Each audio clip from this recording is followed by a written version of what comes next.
En mi despacho hay proyectos de las diferentes provincias de Cajamarca. Para enumerar, tenemos por ejemplo la construcción de puente carrozable Cochalán El Rejo, esto es en distrito de La Coipa, provincia de San Ignacio. Asimismo también la asignación de presupuesto para el colegio emblemático Juan Ugaz en la provincia de Santa Cruz, Cajamarca, y el asfalto de la carretera Puente Cumbil Santa Cruz Chota en la provincia de Santa Cruz, Cajamarca. Muchas gracias, presidente.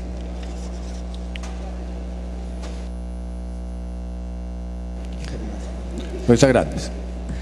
Gracias, presidente.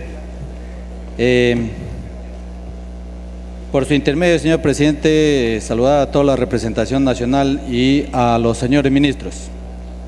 Si bien es cierto, señor presidente, el presupuesto para este año 2013, para el año 2013, tiene un incremento alrededor de más o menos del 10% con relación al año 2012, pero en el presupuesto está muy centralizado en las grandes urbes del Perú y las principales ciudades.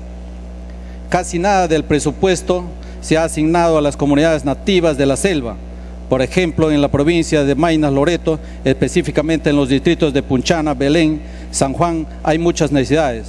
Son distritos con un aproximado de 27.3% de extrema pobreza. Sin embargo, poca atención se ha brindado. Por lo tanto, señor presidente, solicito al presidente de la Comisión de Presupuesto incluir en el texto del dictamen dos disposiciones complementarias que permiten incluir una transferencia de presupuesto para que los municipios realicen obras pequeñas de mucha urgencia que mejorará la calidad de vida de la población. Con cargo a la reciprocidad, ya que en mi región, Loreto, solo el 15% del canon petrolero se va hacia ello, cuando debería ser por lo menos el 50%. Es por eso que en forma de compensación pido acceder a estos pedidos.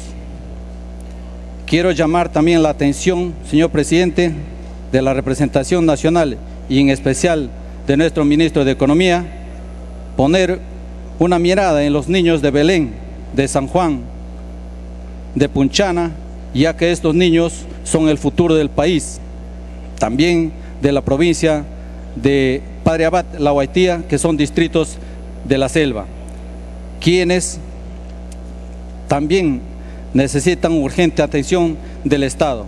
Los ciudadanos de la selva también quieren ser beneficiados de las muchas veces programado inclusión social. Señor presidente, solicitamos también, señor presidente, que no se deje de incluir la continuidad de las obras que se están ejecutando en mi región, especialmente en los distritos más pobres como Belén, San Juan, Punchana, para que estas obras lleguen a terminarse sin ningún atraso. También, señor presidente, asimismo, me auno a lo pedido por el congresista Manuel Merino de exonerar al Consejo Nacional de la Magistratura de las prohibiciones establecidas en el artículo 6 y numeral 8.1 del artículo 8 o del artículo 8 de la Ley de Presupuestos del Sector Público para este año fiscal 2013.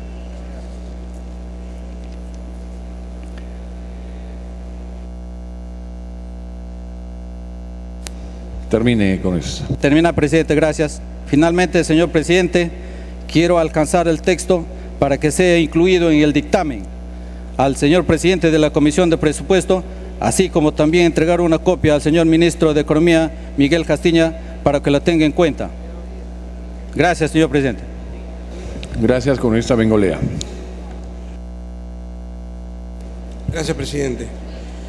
Bueno, alguna reflexión inicial, presidente, porque acá se ha escuchado, como siempre, mucho hablar de la inclusión social y yo tengo la impresión que todavía no terminamos de hablar el mismo idioma, porque para nosotros la inclusión social significa grandes transformaciones que no estamos viendo en el gobierno, fundamentalmente en el sector salud, en reforma del Estado, en infraestructura, pero fundamentalmente en el sector educación. Y más allá de algunos pasos que puedan darse, esa gran transformación no se ve, y en tanto no se ve esa gran transformación, no podemos hablar de inclusión social. Precisamente para referirnos a la educación, presidente, como una reflexión de entrada, yo quisiera recordar lo que dice la 12ª política de Estado, que es algo a lo que todos estamos comprometidos a cumplir. Dice: con ese objeto el Estado garantizará recursos para la reforma educativa, otorgando un incremento mínimo anual en el presupuesto del sector educación equivalente al 0.25% del PBI, hasta que alcance un monto global equivalente al 6% del PBI. Señores, en el presupuesto que nos están alcanzando no se está progresando al 0.25, se está progresando al 0.1% del PBI. Y por cierto, estamos todavía lejísimos de ese 6% que es una aspiración, lo cual nos sirve para sostener la tesis de que todavía en educación estamos lejísimos de lo que tendríamos que hacer. Ahora, entrando en materia, yo quisiera hacer una primera pregunta. Seguramente hay una respuesta, pero no la encuentro clara. En la última ley magisterial que hemos aprobado, se habló de un incremento presupuestal de 720 millones, que lo veo aquí efectivamente en la reserva de contingencia. Pero durante el debate, el congresista Mora se hizo algunas modificaciones y nos habló que se había hecho un incremento adicional de 110 o 120 millones, que discúlpenme, pero no lo veo reflejado. Seguramente me podrán explicar dónde está reflejado, porque si no está aquí vamos a tener problemas. Por otro lado, tengo la preocupación permanente, y lo sabe la ministra, de insistir en la necesidad de darle mantenimiento a la infraestructura deportiva que tienen los colegios emblemáticos. Estoy repasando a ver dónde encontramos una norma que pueda darle sustento a esto y no lo encuentro. Lo único que he encontrado es un decreto de urgencia del año 2011 que habla de mantenimiento de infraestructura en general, y que en sus lineamientos, ¿no es cierto?, no hace ninguna referencia a mantenimiento de estructura deportiva, sino más bien de baños y de aulas. Entonces quisiera saber si vamos a prever esto o vamos a esperar que dentro de 2 o 3 años la infraestructura que hoy hay en los colegios estatales, que es estupenda, comience a perderse. Hoy tenemos que evitar que eso ocurra dentro de algunos años. Y eso me da pie, presidente, para hablar del deporte, porque ciertamente dentro de esta preocupación, ¿no es cierto?, nuestra por la educación, está la preocupación deportiva. Aplaudíamos a las campeonas sudamericanas, hemos aplaudido hace unos días el título bolivariano de playa, pero la realidad, presidente, de la inversión del Estado en deporte es lamentable. Convirtiendo a dólares la inversión del deporte hoy en el Perú, el IPD recibe 52 millones de dólares. ¿Sabe usted cuánto recibe Coldeportes de Colombia? 137. ¿Cuánto recibe el Instituto Nacional del Deporte de Chile? 212 millones, el cuádruple de nosotros. Y claro, después nos preguntamos, ¿y por qué perdemos? Lógicamente hay una diferencia notable. Para no hablar, presidente, de lo que son las subvenciones a las federaciones, que son francamente en algunos casos una burla. Le diré la más graciosa de todas. ¿Sabe cuánto está designado de recursos ordinarios a la Federación de Kartismo? 940 soles. Es lo que dice el presupuesto. Eso parece una burla, mejor que no diga nada, mejor que diga cero, ¿no es cierto? Bueno, presidente, me preocupa también en el nivel deportivo que nos expliquen un poco el tema de las inversiones. Y le explico por qué, presidente. Porque las inversiones del presupuesto pasado estaban previstas 62 millones y pico de soles, y se ha ejecutado apenas 5 millones. Y estoy viendo ahora en la partida que nos alcanzan que se está repitiendo muchas de las obras que se había proyectado hacer el año pasado y que aparentemente no se han hecho.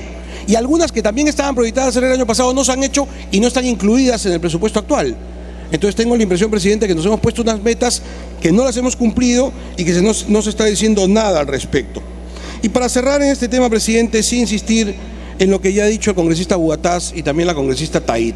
Este Congreso de la República dio una norma que además en la Comisión de Educación se ha insistido, porque el Poder Ejecutivo la observó y está en insistencia esperando que este Congreso se pronuncie declarando la obligatoriedad de la educación física en la primaria.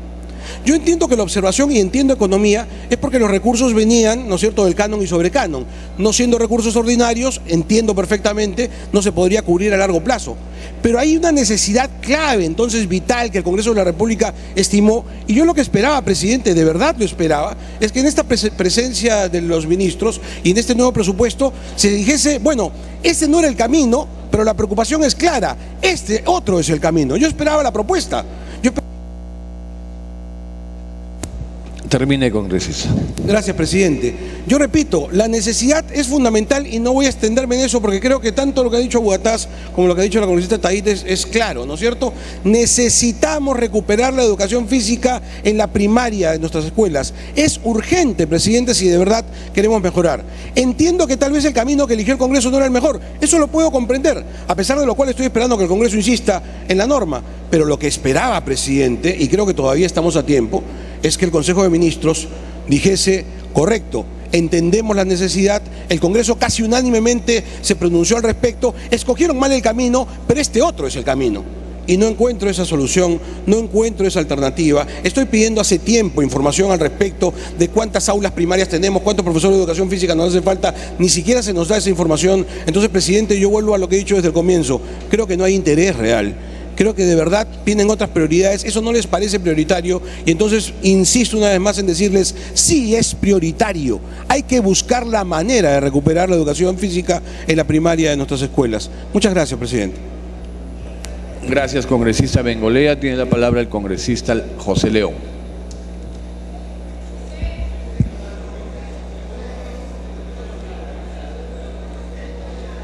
Hola, presidente. Parece que tengo muchos amigos. Permítame. ¿Tú? El congresista Julca y luego se lo doy por favor a usted la... Sí, ahorita Julca. Presidente, si usted lo autoriza. Antes de conceder la interrupción al congresista Julca, quiero señalar que con la intervención del congresista Bengolea estamos exactamente a la mitad. Se han anotado 86 señores parlamentarios, vamos avanzando hasta el número 43 después de casi 7 horas. Saquen la proyección y les pido autocontrol.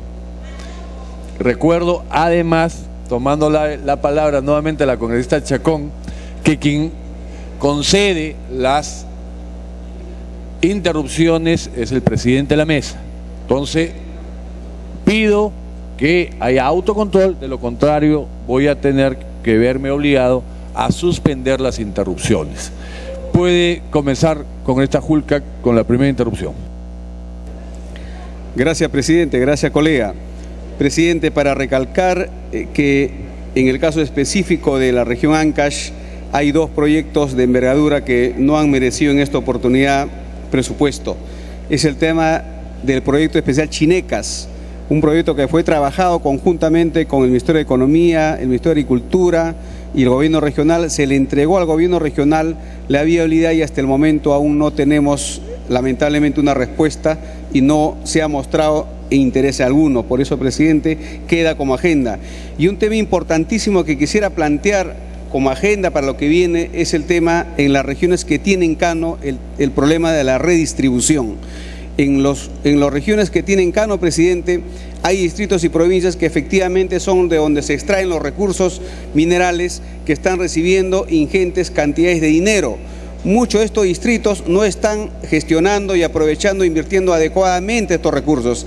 Y en menoscabo de eso hay distritos y provincias en la misma región que reciben mínimas cantidades o casi nada del canon. Por eso, presidente, hay un proyecto de ley que se ha presentado en la Comisión de Economía para que entre en debate el tema de la redistribución de canon, que espero a nivel del Ejecutivo pueda tomarse para poder definir en los próximos meses.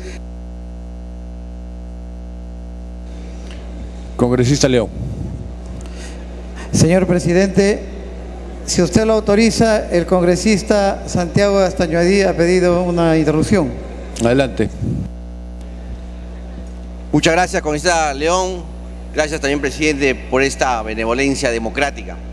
Presidente, el artículo 17 del decreto legislativo 1023, que crea el Tribunal del Servicio Civil como órgano resolutor de controversias individuales, le asigna competencia para conocer recursos de apelación interpuestos por el personal al servicio del Estado. El literal B del referido dispositivo le asigna al tribunal la competencia para conocer en apelación las controversias sobre pago de retribuciones.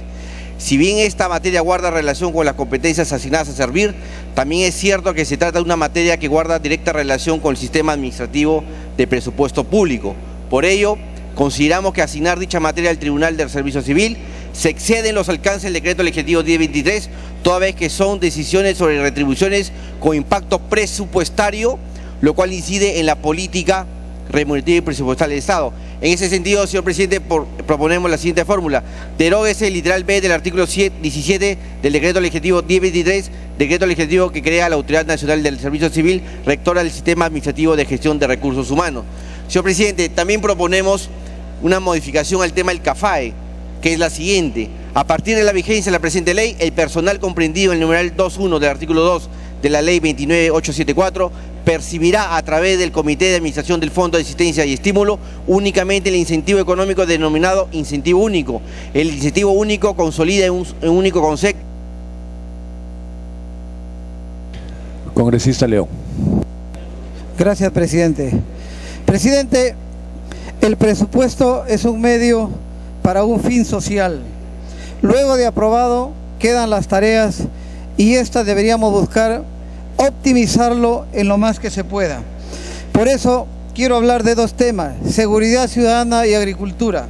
En el primer caso, presidente, quiero proponerle a la ministra de Justicia, a la señora Eda Rivas, que nos diga si en su presupuesto está contemplado la implementación de las cárceles de bloqueadores de celulares, de escáner, de rayos X y de una plataforma de videovigilancia para poder controlar de manera efectiva a lo que pasa en las cárceles y no sean estas actualmente los centros de capacitación para el crimen y no los centros de readaptación.